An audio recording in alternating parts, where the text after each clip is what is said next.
같이 사도신경으로 신앙 고백합니다.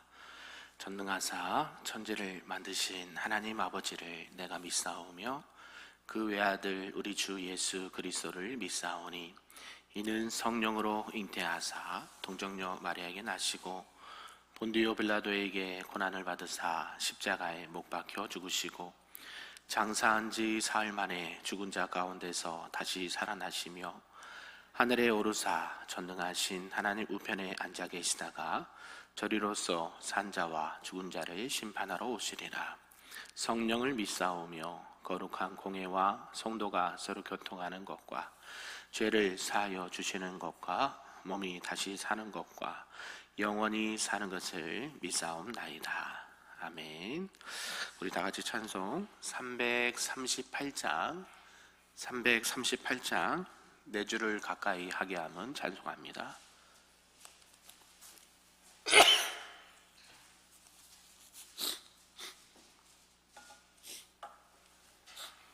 찬양합니다. 네 줄을 가까이 하게 함은 십자가 짐 같은 고생이나 내 일생 소원은 늘 찬송하면서 주께 더 나아가기 원합니다. 내 고생하는 것 옛 야곱이 돌베개 베고자 갔습니다. 꿈에도 소원이 늘 찬송하면서 주께 더 나아가기 원합니다. 천성에 가는 길 험하여도 생명길 되나니 은혜로다. 천사 날 부르니 늘 찬송하면서 주께 더 나아가기 원합니다. 야곱이 잠 깨어 일어난 후 돌단을 쌓은 것 본받아서 숨질 때 되도록 늘 찬송하면서 주께 더 나아가기 원합니다. 아멘. 오늘 하나님의 말씀은 구약 욥기 36장 말씀입니다. 구약 796쪽에 있습니다. 욥기 36장 말씀입니다.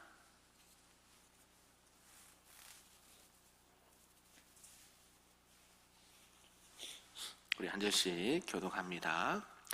엘리후가 말을 이어 이르되 나를 잠깐 용납하라. 내가 그대에게 보이리니 이는 내가 하나님을 위하여 아직도 할 말이 있음이라. 내가 먼 데서 지식을 얻고 나를 지으신 이에게 의를 돌려 보내리라.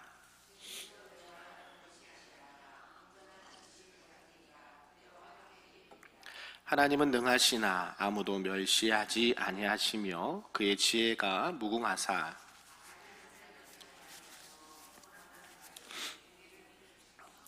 그의 눈을 의인에게서 떼지 아니하시고 그를 왕들과 함께 왕자에 앉히사 영원토록 존귀하게 하시며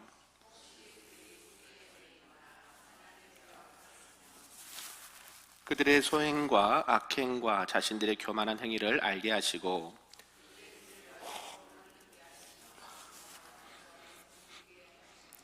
만일 그들이 순종하여 섬기면 형통한 날을 보내며 즐거운 해를 지낼 것이요 만일 그들이 순종하지 아니하면 칼에 망하여 지식 없이 죽을 것이니라.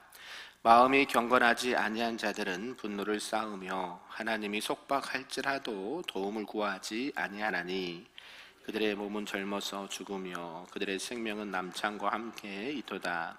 하나님은 공고한 자를 그 공고에서 구원하시며 학대에 당할 즈음에 그의 길을 여시나니 그러므로 하나님이 그대를 환난에서 이끌어내사 좁지 않고 넉넉한 곳으로 옮기려 하셨은즉 무릇 그대의 상에는 기름진 것이 놓이리라.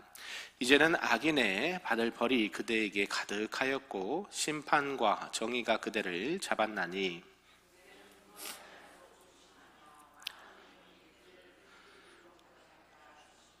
그대의 부르짖음이나 그대의 능력이 어찌 능히 그대가 곤고한 가운데서 그대를 유익하게 하겠느냐. 그대는 밤을 사모하지 말라. 인생들이 밤에 그들이 있는 곳에서 끌려가리라. 삶과 악으로 치우치지 말라. 그대가 환난보다 이것을 택하였느니라. 하나님은 그의 권능으로 높이 계시나니 누가 그같이 교훈을 베풀겠느냐. 누가 그를 위하여 그의 길을 정하였느냐. 누가 말하기를 주께서 불의를 행하셨나이다 할 수 있으랴. 높이라 잊지 말지니라. 인생이 그의 일을 찬송하였느니라. 그의 일을 모든 사람이 우러러 보나니 먼 데서도 보느니라. 하나님은 높으시니 우리가 그를 알 수 없고 그의 횟수를 헤아릴 수 없느니라. 그가 물방울을 가늘게 하시며 빗방울이 증발하여 안개가 되게 하시도다. 겹겹이 쌓인 구름과 그의 장막의 우레소리를 누가 능히 깨달으랴. 보라 그가 번갯불을 자기의 사면에 펼치시며 바다 밑까지 비치시고 이런 것들로 만민을 심판하시며 음식을 풍성하게 주시느니라.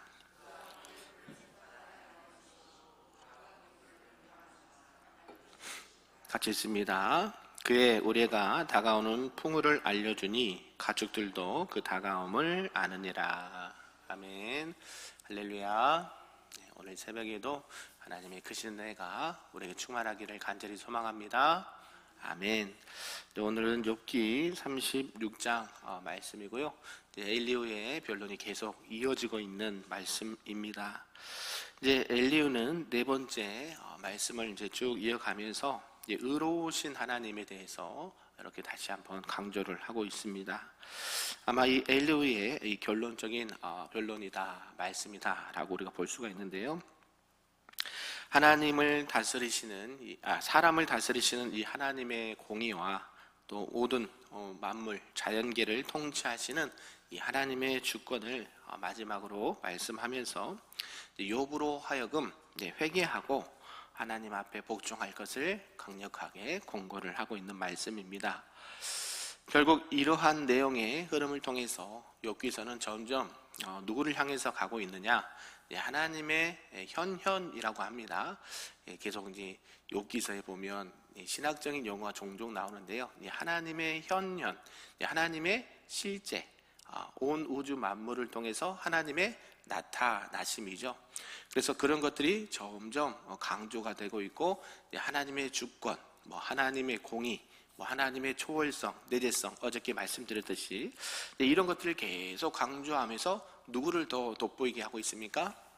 하나님, 온 우주 만물을 다스리시고 사람들의 인생의 생사화복을 주관하신 분이 하나님이시다. 그러면서 그 하나님을 찾아가는 여정을 이렇게 일부러 욥기서가 기록을 하고 있다라는 것을 이렇게 우리가 느낄 수가 있습니다. 특별히 오늘 본문의 말씀 또 이제 구분해 보면요, 1절에서 7절까지는 이제 하나님께서 공의롭게 온 우주 만물을 다스리신다라고 말하고 있고요. 8절에서 10절은 의인에게 고난을 허락하신 이유를 또 들 수가 있고요. 11절에서 16절은 그럼에도 불구하고 하나님은 사람을 벌하시는 목적이 분명히 있다라고 말합니다. 그리고 17절에서 23절은 축복을 지연시키고 있는 욥의 죄에 대해서 말하고, 마지막 24절에서 끝절까지는 찬양을 받아야 하실 하나님의 섭리에 대해서 말씀을 마무리하고 있습니다. 이런 전체의 내용을 통해서 우리에게 주신 말씀 좀 몇 가지로 보겠는데요. 그 첫 번째는 하나님의 섭리를 들 수가 있습니다. 엘리후는 이 자신의 육체와 영혼을 만드신 분이 하나님이시고, 그 하나님은 공의로운 분이시다, 그리고 실수가 전혀 없는 분이시다 라고 이렇게 밝히겠다라고 다짐을 합니다. 그래서 엘리후는 1차적으로 이 욥을 하나님의 무한한 이 지식 앞에 세우기를 원했다라는 것이죠. 무한한 지식을 가지신 하나님께서 욥 옆에 계신다, 너 옆에 있다 라고 말하고 있습니다. 또한 하나님은 그 무한한 지식을 가지실 뿐만 아니라 의로우신 분이다, 하나님은 지혜로우시고 의로우신 분이다 라고 말하고 있습니다. 하나님께서는 사람을 공의롭게 판단하시는데 그것은 하나님에게 하나님의 의로움이 있기 때문이다 라고 말하면서, 오직 하나님만이 참된 진실이시고 하나님만이 완전한 의를 가지신 분이시다 라고 말을 하고 있습니다. 결국 이어서 하나님은 의인이시기 때문에 악인을 살려두지 않고 고난받는 자를 신원하신다라고 표현을 하는 것이죠. 결국 그 눈을 의인에게서 돌이키지 아니하시고 그를 존귀하게 하시겠다라고 말합니다. 하나님께서는 우리가 잘 알고 있듯이 의인과 악인을 모두 살피시는 분이십니다. 그러니까 하나님께서 의인이 됐든 악인이 됐든 모든 자를 이렇게 살피시고 계시는데, 그렇다고 해서 의인과 악인이 똑같은 대우를 받는 것은 아니다. 의인은요, 항상 하나님께서 의인과 악인의 행실을 보면서 이렇게 평가를 하시고 이렇게 일을 행하시는데, 의인은 이 왕과 같이 존귀하게 여겨주시지만 악인은 결국 살려두지 않고 징계하신다, 심판하신다 라고 말하고 있습니다. 그래서 욥에게 이렇게 말하고 있죠. 비록 네가 고난을 받을지라도 너가 궁극적으로 의인이라고 한다면 하나님께서 반드시 의인을 보시고 그를 의롭게 하시고 의인을 결국 하나님께서 복 주실 것이다, 또 회복시킬 것이다, 이런 뉘앙스로 말을 하면서 그 모든 고난을 인내해야 된다라고 요구를 하고 있습니다. 그러면서 엘리후는 9절 이하에서 보면 의인에게 하나님께서 고난을 허락하신 것은 그들의 소행과 허물을 보이사 그 교만한 행위를 알게 하시고 그들의 귀를 열어 교훈을 듣게 하시고 명하여 죄악에서 돌아오게 합니다 라고 했습니다. 엘리후의 이 변론을 보면 또 다른 친구들의 의견과 조금 다른 부분이 있죠. 의인에게서도 고난을 받을 수 있다. 하나님께서 고난을 허락하신 것이 여러 가지 이유가 있을 수 있다. 그래서 욥도 너가 의인이라고 한다면 하나님의 섭리 가운데 고난을 받고 있는 것이다 라고 이야기를 하죠. 그러니까 새 친구들과는 좀 다르게 이렇게 좀 더 하나님 앞에 더 가까이 가면서 하나님의 섭리를 주장하면서 이렇게 욥을 이렇게 권면하고 있는 것을 알 수가 있죠. 그래서 하나님은 우리의 유익이나 하나님의 섭리 가운데 고통과 고난을 허락하시는 경우가 있다. 그래서 이것을 받아들이고 믿는 성도들에게는 결국 주님 안에서 감사와 기쁨의 삶을 살 수가 있다라고 이렇게 말을 하고 있다라는 것이죠. 그러면서 이 엘리후가 이 의인 또 악인에 대해서 구체적으로 설명을 하고 있는데요. 비록 의인의 고난과 악인의 형통 그렇게 있을지라도 공의로운 하나님께서는 그것을 오래 두고 보지 않으신다라고 말합니다. 의인이 고난받는 것을 하나님은 기뻐하지 않으시죠. 그리고 악인의 형통이 계속 이어진 것을 하나님은 보고만 있을 수는 없다라는 것입니다. 하나님을 청종하는 자에게는 형통함으로 또 그리고 끝까지 돌이키지 아니하는 악인에게는 징계를 베푸신다라고 역설을 하고 있다는 것이죠. 결국 성경이 말하는 의인, 하나님을 믿고 섬기는 일에 열심으로 그 말씀에 순종했던 사람을 의인이라고 성경은 말하고 있고요. 그러면서 13절과 14절은 이 12절에 기록된 이 악인의 멸망에 관한 이야기를 좀 더 구체적으로 말씀을 하고 있습니다. 하나님의 말씀에 순종치 않은 악인들은 분노를 쌓고 있다라고 엘리후에게 말합니다. 그러면서 하나님은 구원하실 때 단순히 고통에서만 해방시키실 뿐만 아니라 이전보다 더 나은 복된 생활을 살아갈 수 있다라고 말씀하죠. 결국 엘리후는 이 옛날에 너가 번영을 다시 회복할 것이다 라는 말로써 욥이 하나님께 회개할 것을 촉구를 하고 있습니다. 결국 엘리후의 말처럼 욥이 회복이 되죠. 그럼에도 불구하고 욥에게 하나님께 회개해야 된다라는 것을 말씀을 하고 있습니다. 그래서 엘리후는 너의 완악함, 회개하지 아니하는 마음, 하나님께서는 결국 악인에게 내리시는 벌을 너에게 내리겠다라고 이야기를 하는 것이죠. 이것이 이제 엘리후가 욥에 대해서 오해하는 부분이다라는 것이죠. 욥이 고난을 받는 이유는 우리가 잘 알고 있듯이 그가 악인이어서도 아니고 그가 의롭지 못해서도 아닙니다. 무엇 때문에 이 욥이 고난을 받는 것이죠? 하나님의 연단이라고 그러죠. 연단. 그가 죄가 없음에도 불구하고 하나님께서는 그를 연단하셔서 무엇처럼? 정금처럼 모든 불순물을 제거한 하나님 안에서 온전하고 완전하고 신실하고 하나님 편에서 깨끗한 자로 하나님께서 만들어 가시는 연단의 과정으로 뭘 허락하셨어요? 이 고난이라는 것을 허락하셨다는 것이죠. 믿으십니까? 그러면서 엘리후는 20절 이하에 욥에게 너는 밤 곧 인생이 자기 곳에서 재함을 받을 때에 때를 사모하지 말며 삼가 악으로 치우치지 말라라고 충고를 합니다. 엘리후는 하나님을 원망하지 말라라고 하는 것이죠. 하나님은 자신의 권능으로 큰 일을 행하시는 분이시기 때문에 너는 하나님을 원망하지 말라라고 말합니다. 하나님의 섭리, 하나님의 지혜는 완전히 이해할 수 있는 사람이 아무도 없기 때문에 모든 사람은 하나님 앞에서 겸손하고 잠잠해야 된다라고 말합니다. 이런 것들을 통해서 엘리후가 욥에게 하고 싶었던 말은 너가 하나님을 원망하는 이렇게 말을 하는데 그런 것들은 하지 말아라.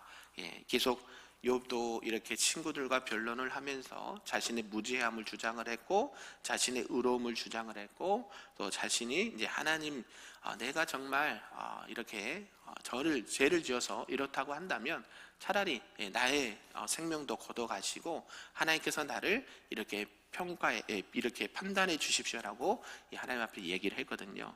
그러니까 이 엘리후가 하나님을 원망하지 말라라고 이런 뉘앙스로 말을 하고 있다는 것입니다. 그러면서 세 번째는 전능하신 하나님에 대해서 말씀을 하고 있는데요. 욥에게 이제 하나님을 향해서 원망하지 말라라고 말했던 엘리후가 이제 24절 이하에서 보면 하나님의 하신 일을 찬송하기를 잊지 말라라고 권면을 합니다. 극심한 고통 중에 있다고 해서 하나님의 창조와 섭리 속에 나타나는 이 하나님의 영광을 잊지 말고 찬송해야 된다라고 말하는 것이죠.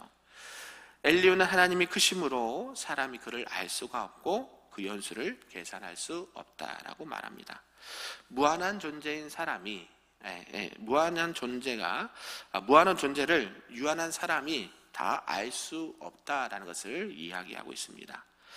그러므로 하나님을 찬양하는 것, 모든 피조물이 유한한 사람이 하나님을 찬양하는 것은 마땅한 도리다라고 주장을 하고 있다는 것이죠. 그러면서 측량할 수 없는 하나님을 말한 엘리후가 하나님께서는 비를 내리시는 과정을 여러 가지로 설명하면서 말을 하고 있습니다. 이 증발된 물은 안개가 되고 또 비를 이루고 땅으로 비가 되어 쏟아진다라는 것이죠. 이런 것을 왜 이야기할까요? 결국 모든 자연의 현상도 하나님께서 만드신 법칙 가운데 하나님께서 만들어 오신 이런 모든 계획 가운데 이루어지기 때문이다라고 말하는 것이죠. 하나님은 온 우주 만물과 또 자연 현상을 주관하시는 전능하신 하나님이다. 그 하나님 앞에 우리는 하나님을 찬양해야 되는 존재이다라고 주장을 하고 있습니다. 그러면서 마지막에 엘리후는 하나님께서 번개빛으로 자기의 사면을 두르시고 바다 밑까지도 가리우신다라고 말합니다. 순식간에 하늘에 비춰서 빛을 발하는 이 번개의 웅대함, 그 장엄함을 통해서 하나님의 영광을 나타내는 것으로 비유로 설명을 하고 있습니다. 하나님은 온 우주 만물을 이렇게 다스리실 뿐만 아니라 또 자연 현상을 통해서도 하나님의 위대하심, 하나님의 위엄을 말씀하고 있다는 것이죠. 모든 것의 주관자, 자연과 사람과 나라와 민족과 모든 것들을 주관하시는 분이 누구십니까? 하나님이다라는 것을 말하고 있고, 결국 하나님께서는 자연을 통해서도 벌 주실 자에게는 벌을 주시고 복 주실 자에게는 복을 주시는 분이시다라고 주장을 하고 있습니다. 결국 엘리후가 오늘 말씀에서 하고 싶은 말은 무엇일까요? 하나님께서는 온 우주 만물을 통치하시고 다스리시는 전능하신 분이고, 하나님은 의로우신 분이시기 때문에 너가 의롭다고 하지만 하나님 앞에 이렇게 죄를 지어서 벌을 받는 것처럼 너가 빨리 주님 앞에 돌아와야 된다, 회개하고 돌아와야 된다라는 것을 강조를 하고 있습니다. 비슷한 것 같지만 그럼에도 불구하고 계속 하나님의 속성에 대해서, 하나님의 성품에 대해서 쭉 이야기를 하면서 욥을 위로하고 있고 권면하고 있는 것을 보게 되죠. 사랑하는 성도 여러분, 이제 엘리후는 계속해서 이 욥에게 실제적인 충고를 하고 있습니다. 사람이 까닭 없이 환난을 당하거나 고난을 당한 것에는 분명한 하나님의 섭리가 있다. 믿으십니까?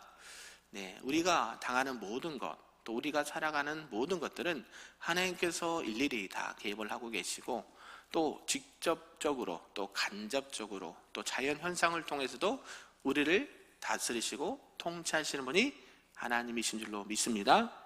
그래서 우리는 하나님 앞에 불평하고 원망을 이렇게 토로하는 것이 아니라 찬양받기에 합당하신 그 주님, 그 전능하신 주님, 우리의 모든 것의 주관자 되시는 그 하나님 앞에 찬양을 올려드려야 된다. 아멘. 결국 우리 인생의 목적은 무엇이에요?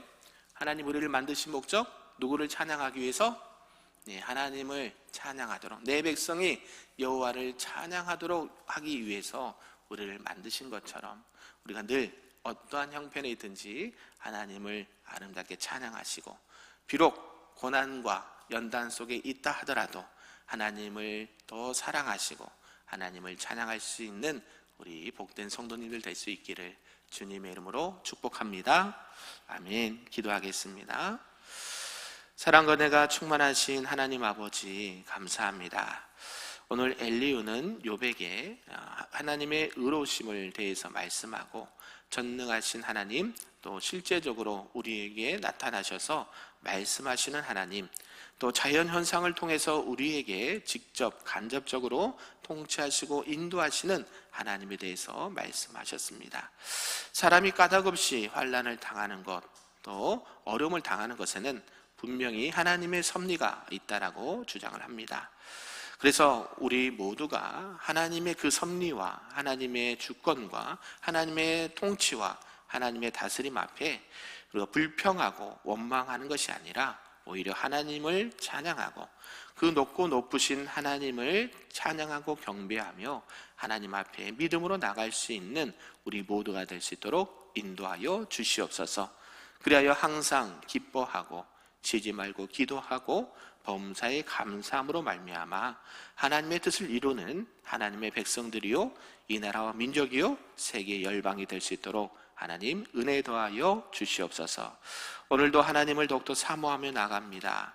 이 새벽에도 주님 앞에 나와 기도하는 우리 모든 성도들에게 하나님의 은혜와 평강을 더하여 주시고, 혹여나 어려움에 당한 우리 성도들이 있다면 하나님 저들의 어려움의 문제들을, 고난의 문제들을, 인생의 많은 기도 제목들을 하나님께서 해결하여 주시고 속히 응답하여 주셔서 저들의 입술에서 원망과 불평이 아니라 감사와 찬양이 넘치는 저들의 입술과 고백이 될 수 있도록 축복하여 주시옵소서.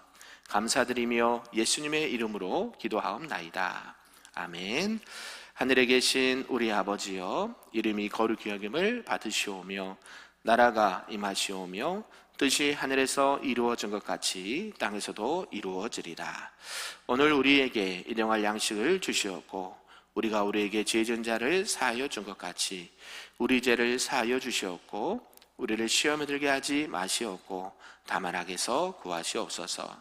나라와 권세와 영광이 아버지께 영원히 있사옵나이다. 아멘.